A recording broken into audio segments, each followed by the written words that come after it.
Hey! Tambala na! At eto na sila, ang nag-iisang masugid na tagahanga ni Nicole Yala. Chris Chuper! Kasama ang nag-iisang die-hard fan ni Chris Chuper, Nicole Hiala! Mula sa Mahiwagang Burnay, ang kwento.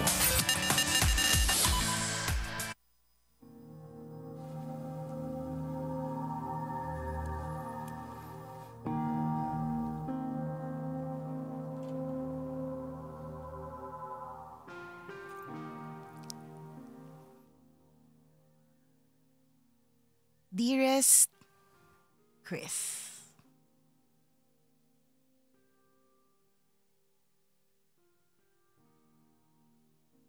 alam kong alam mo na hindi ako nauubusan ng sinasabi.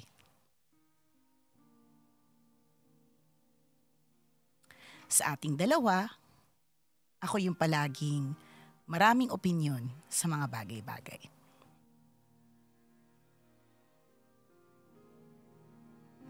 Pero for once in my life, hindi ko alam kung ano yung sasabihin ko. Hindi ko nga alam kung paano ko sisimulan tong sulat ko eh. Pambihira kasi to si Rocky Tera, sinadjust pa to. Ganun talaga siguro kapag yung puso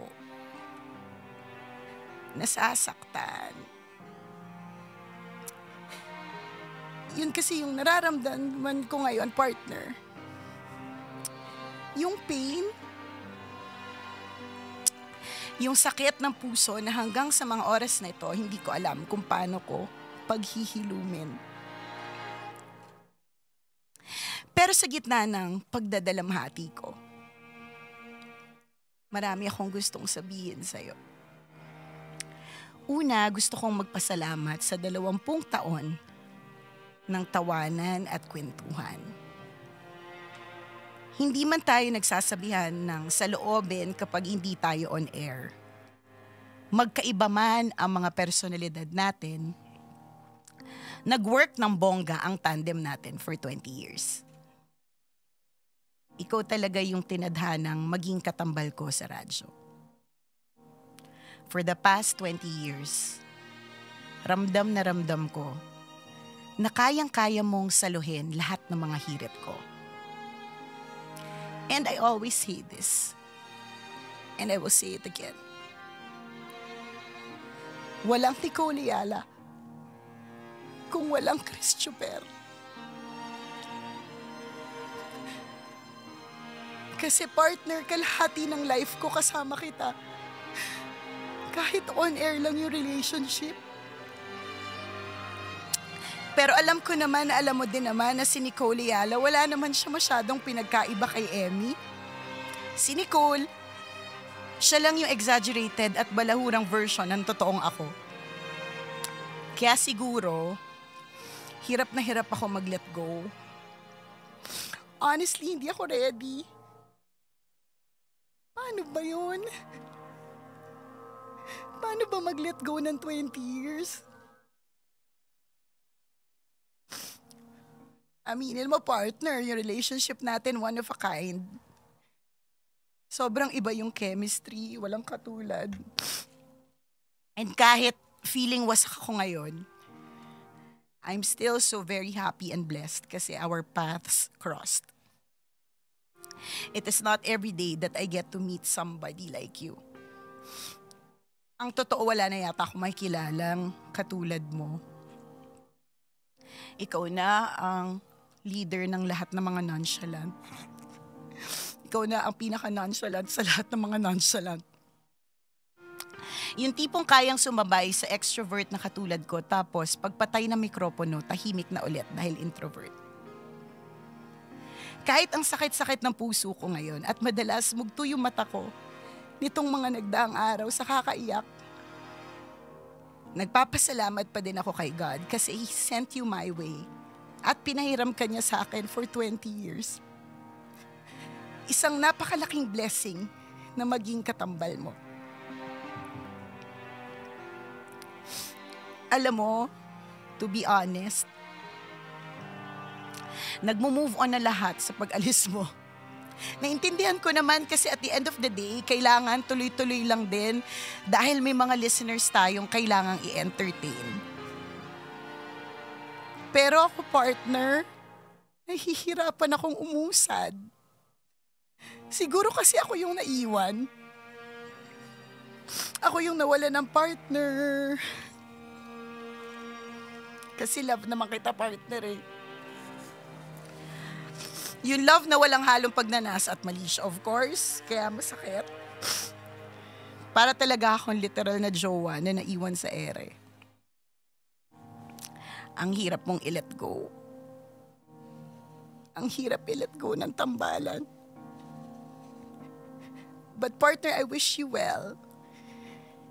Palagi kitang susuportahan at nandito lang ako para sa'yo at panalangin ko na magtagumpay ka sa panibagong landas na tatahakin mo. And one day, isang araw, magiging okay din ako. Hindi pa ngayon, pero dadating yung araw na maubos din yung mga luha ko. Titigil din sa pagpatak. And para sa mga pinakamamahal naming mga tambalanista, thank you dahil hinayaan niyong maging parte kami ng buhay ninyo for the past 20 years. Naging kasama niyo kami sa hirap at sa ginhawa, sa lungkot at sa saya.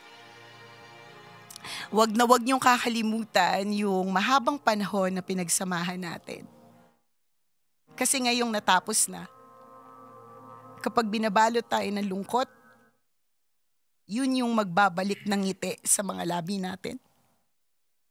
Yung mga alaala.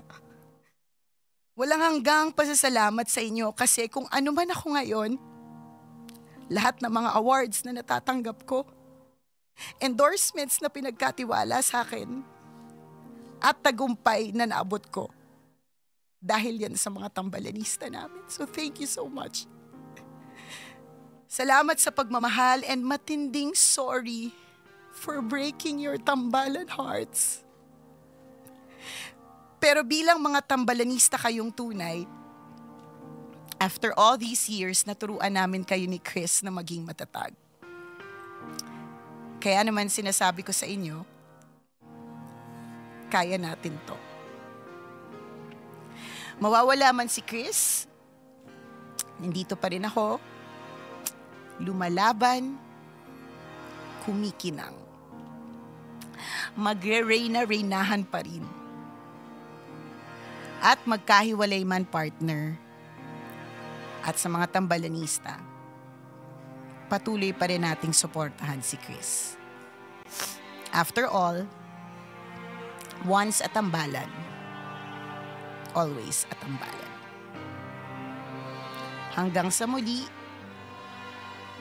thank you for everything, partner. Ang iyong partner, katambalan at balahura for 20 years. Nicole Ayala.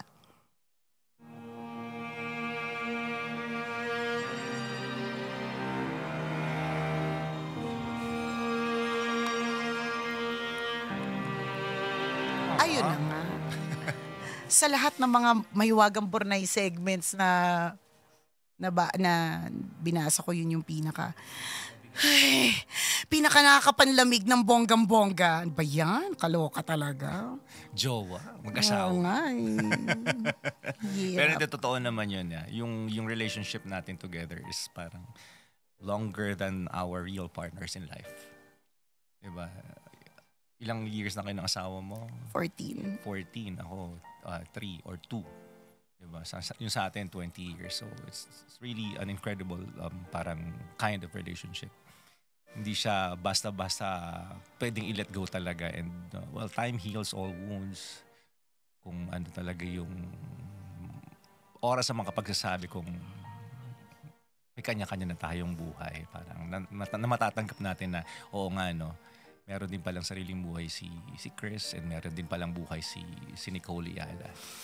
And but yung 20 years na yun, Of course, I will cherish that forever. Uh, hindi biro yung pagtalikod sa ganitong klase ng relationship. Kagaya ng sinabi ko last time nung ating mass wedding. Yung 20 years is a testament to um, uh, healthy working relationship. And bibihira yung ganong klase uh, ng klase ng relasyon, 'di ba? Sa isang trabaho na nagtagal for 20 years, understanding the differences. Magkaiba tayo ng ugali, magkaiba tayo ng mindset. Pero natanggap natin yung isa't isa, and it speaks volume of parang knowing each other. Parang grabe no, natanggap ko si Nicole Yala. Grabe naman yung sa natanggap ko si Nicole Yala. Parang ang hirap kong tanggapin. And vice versa. Grabe naman si Nicole Yala natanggap yung ugali ni Chris Chuper. Magkaiba po kami ng mundo, magkaiba kami ng ugali, lahat totally different, completely different yung behavior namin and mindset namin, but once we turn on the microphone, we understand each other, and that is something inexplicable up until now for the two of us. Na grabe, no? Paano nagko-connect yung mga bagay na pero magkaiba yung mundo natin. Mars ako, nasa Venus siya, pero bigla kami nagtatagpo sa Earth kapag bukas na yung microphone, and that's something magical. So yung ganitong klase ng relationship, of course, mawawala man tayo sa radyo, but for sure sa personal na buhay ko, dala-dala ko yon until my last breath. Until No, don't cry. Di ako yakin. 20 years is technically half of your life. Kalahati ng buhay mo na you guys been together. So, I think the tears that came from Chuper's eyes and for your mama to use. Di ako iyakin. Sabi ko naman, di ako iyak. 20 years. Thank you, partner. Sincerely. Thank you. I'd like to say thank you to you.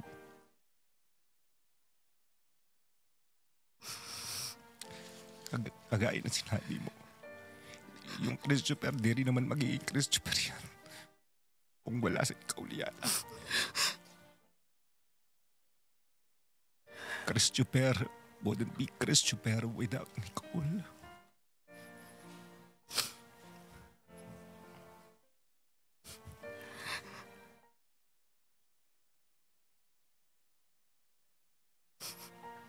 But yeah, you're right. Thankful ako kay Lord kasi I've met someone like you.